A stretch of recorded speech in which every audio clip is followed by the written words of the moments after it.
부산에서 청년들을 뵙게 되니까 참 밤 같고 좋네요.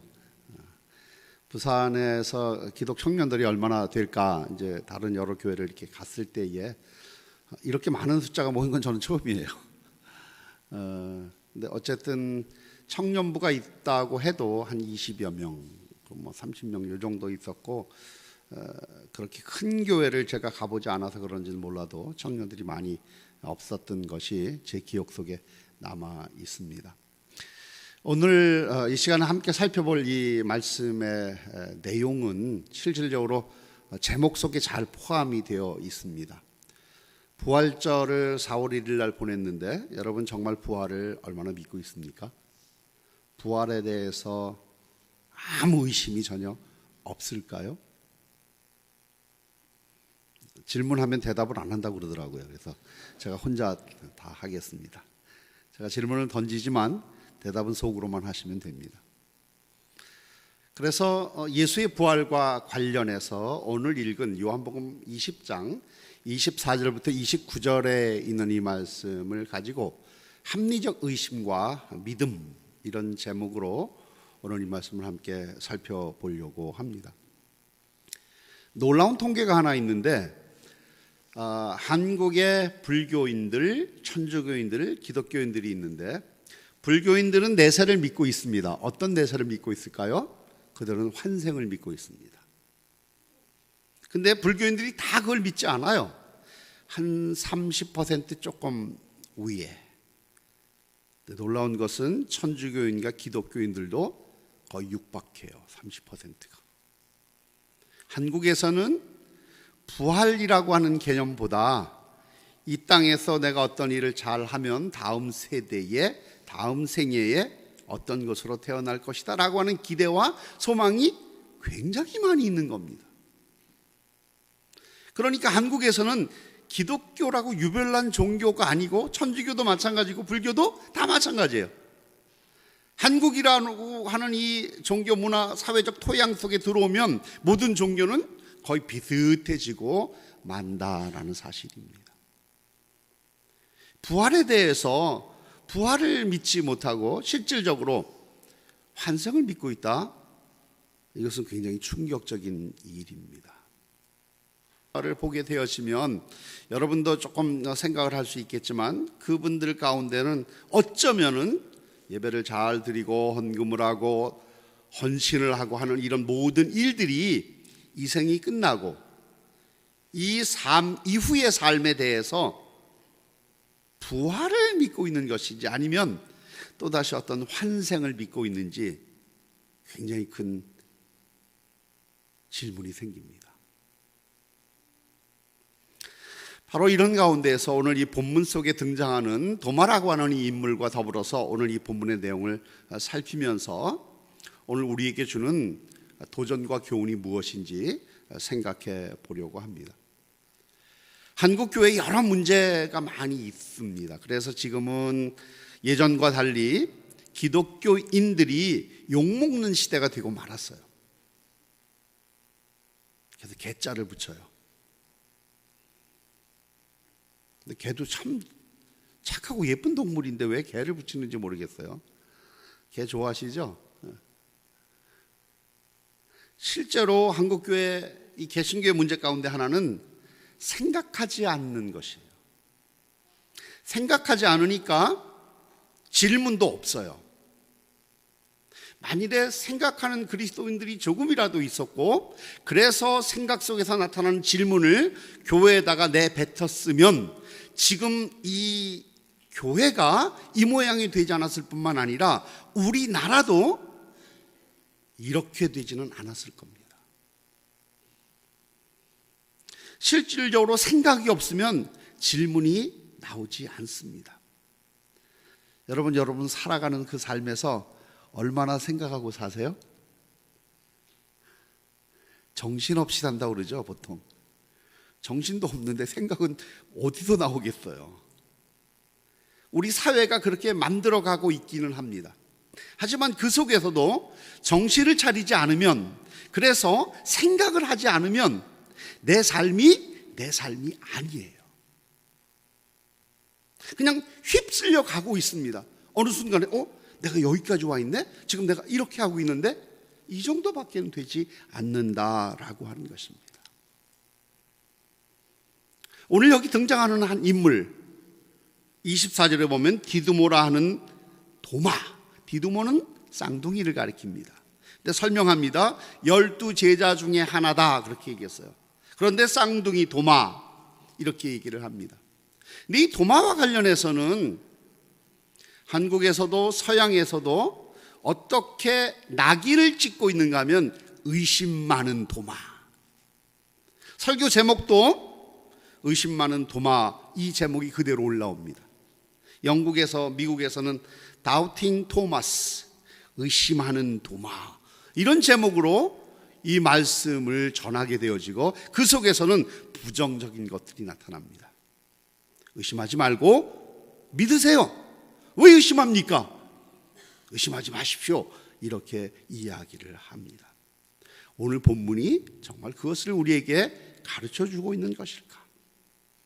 근본적인 질문을 좀 던져보려고 합니다.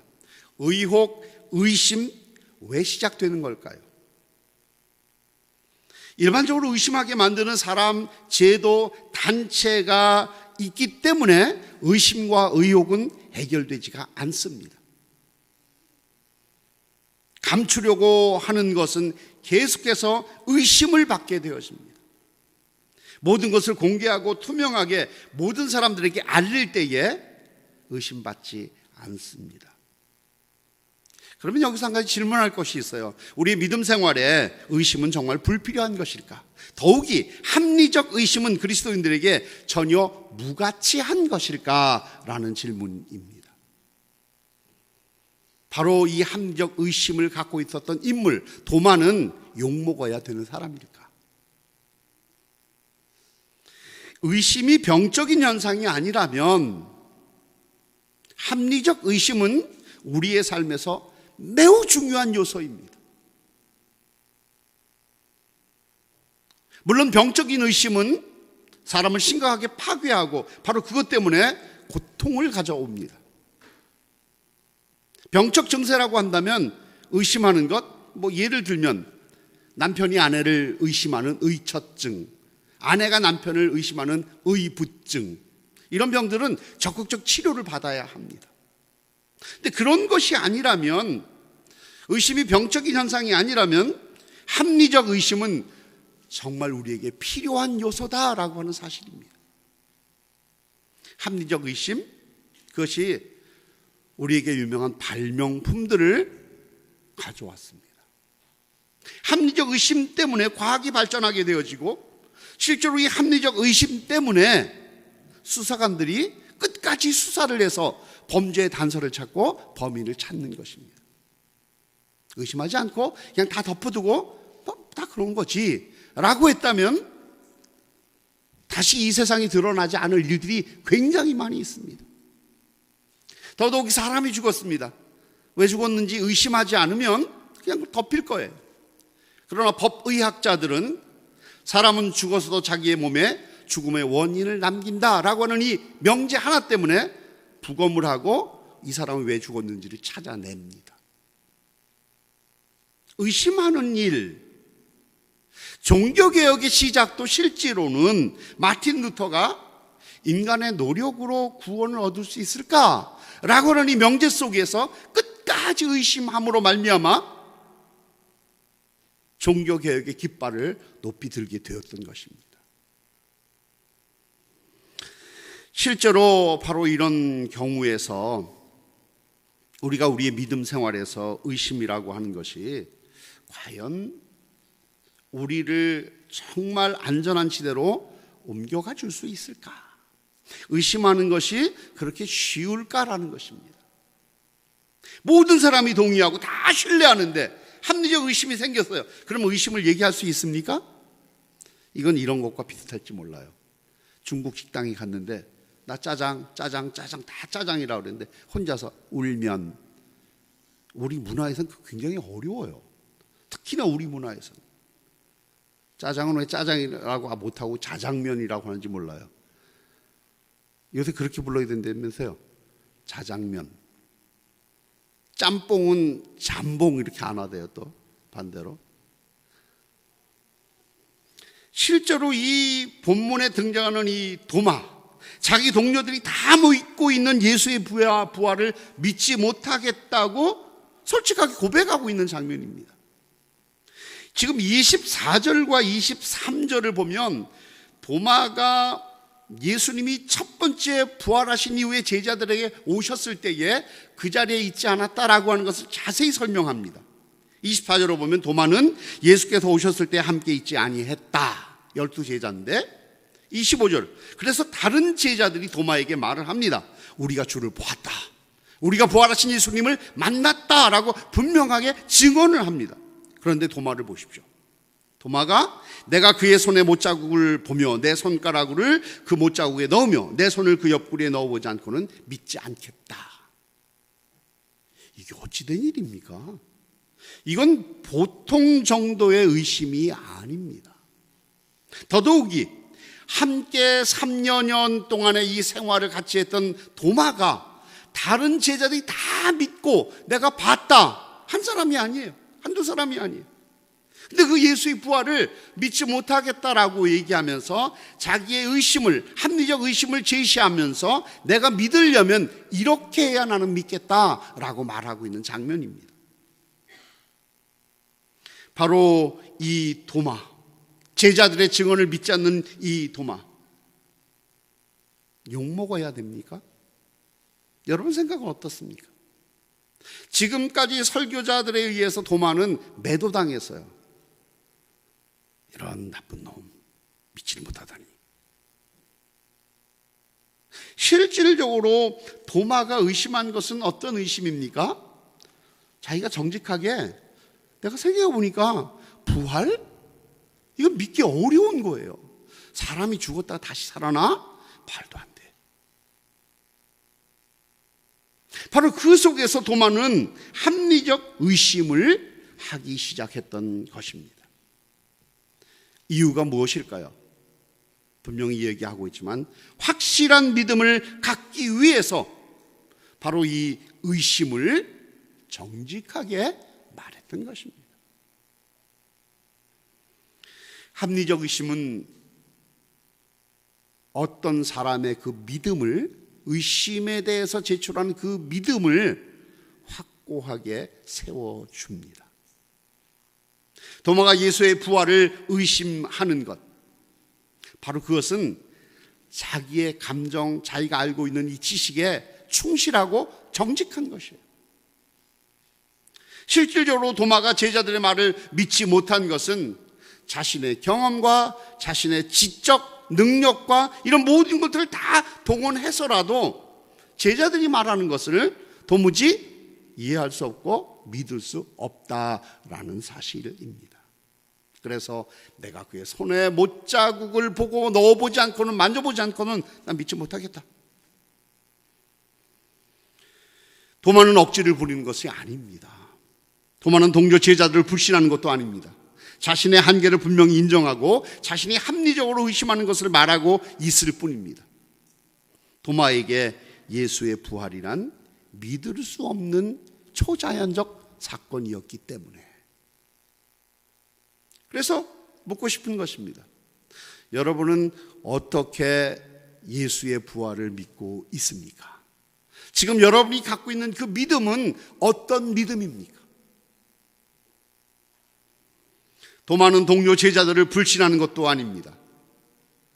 도마에게서 저는 이런 것들을 발견합니다.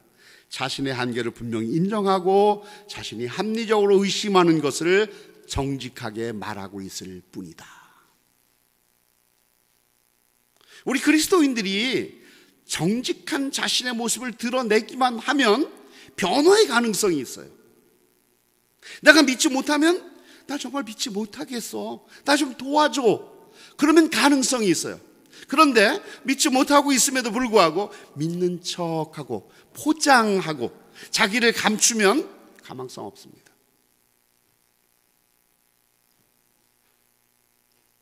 도마는 동료 제자들의 그 말 한마디에 믿음을 고백할 수 없는 상황인 것을 잘 알고 있었습니다. 바로 이런 상황은 누구에게든지 있습니다.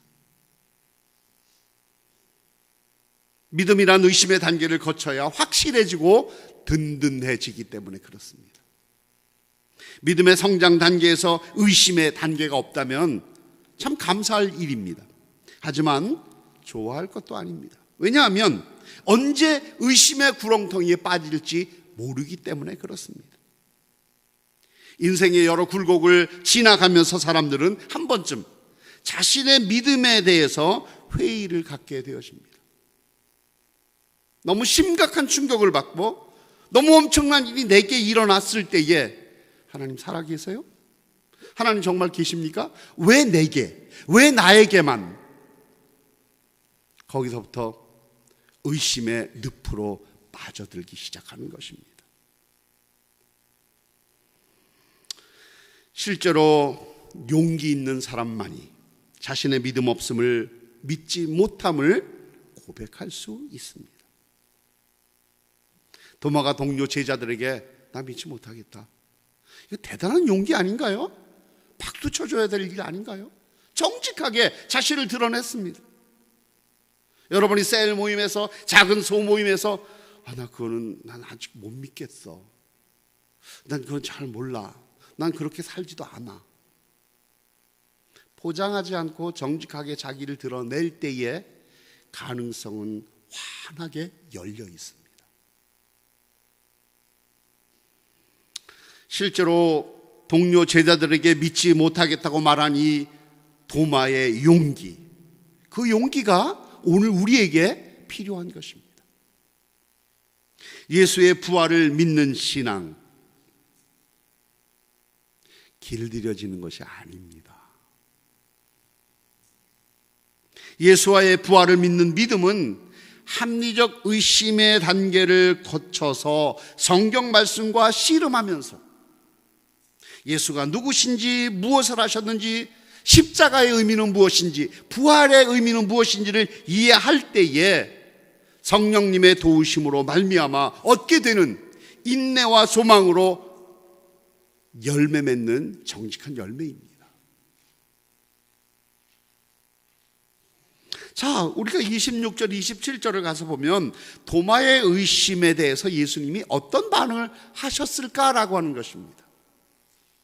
오늘 이 본문 말씀을 보게 되어지면 여드레를 지나서 일주일 지났어요. 예수님이 제자들에게 다시 오셨습니다. 이 상황은 앞에 본문 20장 19절부터 23절에 있는 상황이 또다시 재현되고 있는 것입니다. 문을 닫고 제자들이 모여 있는데 예수님이 다시 오셨습니다. 너희에게 평강이 있을지어다 샬롬 인사하십니다. 앞에 있는 내용이 그대로 반복되고 있습니다. 그리고는 도마에게 말씀하십니다. 네 손가락을 이리 내밀어 내 손을 보고 네 손을 내밀어 내 옆구리에 넣어보라. 그리하여 믿음 없는 자가 되지 말고 믿는 자가 되라. 지금 책망하시는 겁니까? 의심한 것에 대해서 나무라고 계신가요? 아니에요. 그래? 너 믿지 못하겠어? 그래, 그러면 손 내밀어서 한번 만져볼래? 그래, 믿지 못하면 내 옆구리에 한번 손 넣어볼래? 이런 말씀 아니에요. 여드레를 지나서 다시 오신 예수님이 도마를 전혀 책망하지 않습니다. 의심에 대해서 인정하시고 도마의 요구를 오히려 들어주시려고 하는 예수님이신 것을 우리가 본문에서 확인하게 되었습니다. 도마에게는 실증적 체험을 통해서 믿음을 갖도록 하려고 하는 예수님의 격려가 여기에 보입니다. 아, 그래? 내가 도와줄까? 손 만져볼래? 예수께서 이성적인 어떤 의심을 무시하거나 필요 없는 것이라고 합리적 의심에 대해서 거부하고 있지 않으시다라고 하는 말씀입니다. 왜 설교자들이 왜 본문을 읽으면서 도마를 못된 사람으로, 의심만 하는 사람으로 치부해 버렸을지 모르겠어요. 본문을 좀 우리는 꼼꼼하게 읽어볼 필요가 있습니다. 여기서 우리가 깨닫는 것이 있습니다. 온전하고 흔들리지 않는 믿음을 갖기 위해서는 합리적 의심의 단계를 거쳐야 한다라는 것입니다. 특별히 유아 세례를 받게 되어지고 부모가 예수를 믿는 사람들의 가정에서 태어난 사람들 경우에는 합리적 의심의 단계를 대부분 거치지 않습니다. 어느 순간에 내가 교회에 와 있고 어느 순간에 나는 성경을 읽고 있고 그 의미를 내가 알든 알지 못하든 나는 성경을 읽고 예배 출석을 하고 함께 예배 공동체에 있습니다. 그러면 그게 정말 신앙일까요? 그게 정말 성경이 가르치는 믿음일까요? 바로 이런 점에서 우리가 경계해야 될 것이 있습니다. 무조건적인 믿음입니다. 무조건적인 믿음을 강요하는 것, 그건 종교적으로 길들이는 것이고 자기 스스로도 길들여지기를 원하는 것이에요. 종교적 길들이기가 바로 한국 교회 안에 숨겨져 있습니다. 이렇게 되어지면 의심이라고 하는 단어는 사라져버리고 의심을 하는 것 자체가 이상하게 되어져요. 성경 말씀 난 믿지 못하겠어요. 난 이거는 전혀 내가 이해를 못하겠습니다. 이상한 사람, 이상한 믿음, 아직 신앙이 성장되지 않은 사람, 이렇게 치부해버리고 마는 것입니다. 길들여지면 서로 편합니다.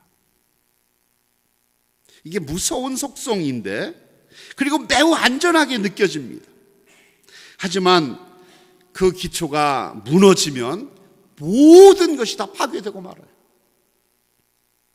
그렇게 초등학교, 중학교, 대학교 가서 잘 신앙생활하던 사람이 어느 날 갑자기 완전히 돌변해 버리는 일들을 종종 여러분 기억 속에 기억나는 사람들이 있을지 모르겠어요.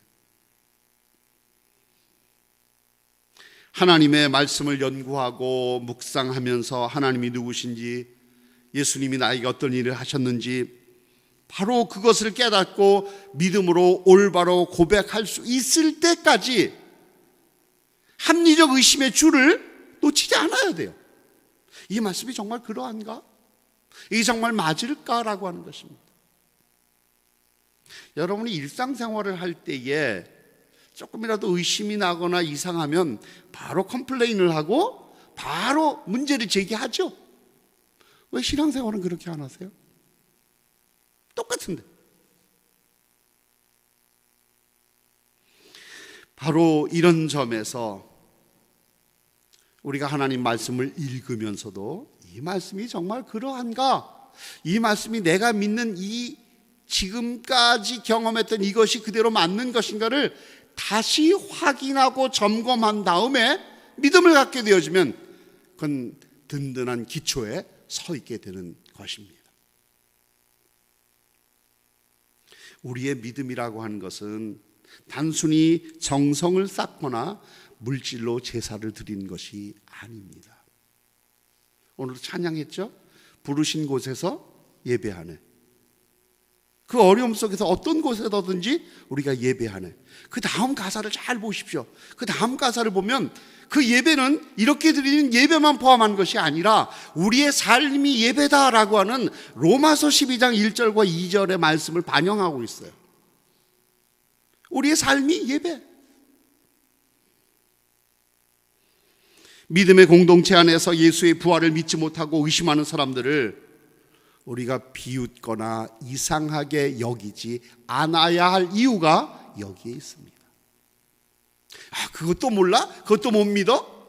나는 다 믿는데. 정말 믿나요? 교회 문화에 익숙해지도록 가르치는 것, 관습을 따라 잘 적응하도록 하는 것, 그게 신앙의 성장이 아니에요. 우린 우리의 믿음의 성장을 잘못 오해하게 되어지는데, 교회 문화에 굉장히 익숙해지고 한 교회의 습관과 관습에 익숙해지면 내 신앙이 굉장히 잘한 것처럼 여겨져요. 우리의 믿음의 성장은 실질적으로 성경 말씀을 통해서 그 말씀의 의미를 깨닫고 의심의 단계를 거쳐서 확실한 기초 위에 이르게 되어질 때에 비로소 우리는 온전한 믿음을 갖게 되는 것입니다. 바로 예수님이 도마의 의심을 그대로 받으셨어요. 마지막으로 어떻게 됐습니까? 28절과 29절 말씀입니다. 믿음 없는 자가 되지 말고 믿는 자가 되라 말씀하셨어요. 도마가 대답을 합니다. 28절, 나의 주님이시요 나의 하나님이심이니이다. 예수께서 이르시되 너는 나를 본고로 믿느냐? 보지 못하고 믿는 자들은 복되도다, 이렇게 말씀하십니다. 지금 이 도마의 고백은 참 이상한 고백이에요. 실질적으로 나의 주, 나의 하나님이라고 하는 이 고백이 잘 등장하지 않습니다, 신약 성경에.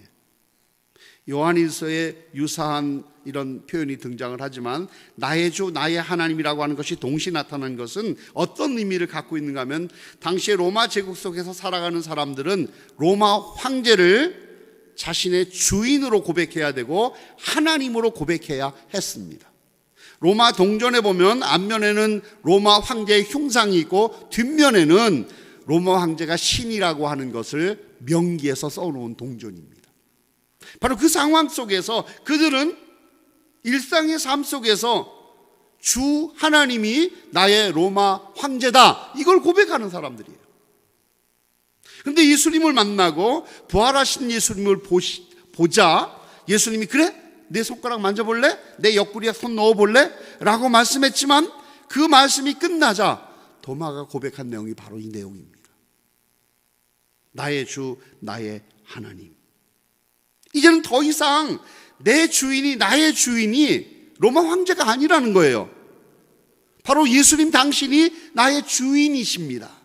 바로 예수님 당신이 나의 하나님이십니다. 나는 더 이상 로마 황제가 나의 하나님이라고 인정하지 않습니다. 이걸 고백한 것입니다. 정말 도마가 옆구리에 손 넣어 봤을까요? 정말 도마가 그 손에 못 잡고 이렇게 만져봤을까요? 몰라요. 인도에 가면, 인도 뭄바이라고 하는 곳에 가면 도마의 손가락이 있다고 그래요. 이 부조를 만들어서. 근데 손가락만 있지 만지는 어떤 형상이나 이런 것은 전혀 없다고 그럽니다. 저도 보지는 못했어요. 도마는 그것을 만져보거나 확인해보거나 못자국을 막 들여다보면서 믿지 않은 것 같아요. 왜냐하면 여기 나오는 말씀 때문에 그렇습니다. 믿는 자가 되라라고 말씀하자마자 곧바로 신앙을 고백하고 마지막 29절입니다. 너는 나를 본고로 믿느냐? 너는 나를 만져보고 확인해서 믿느냐? 아니에요.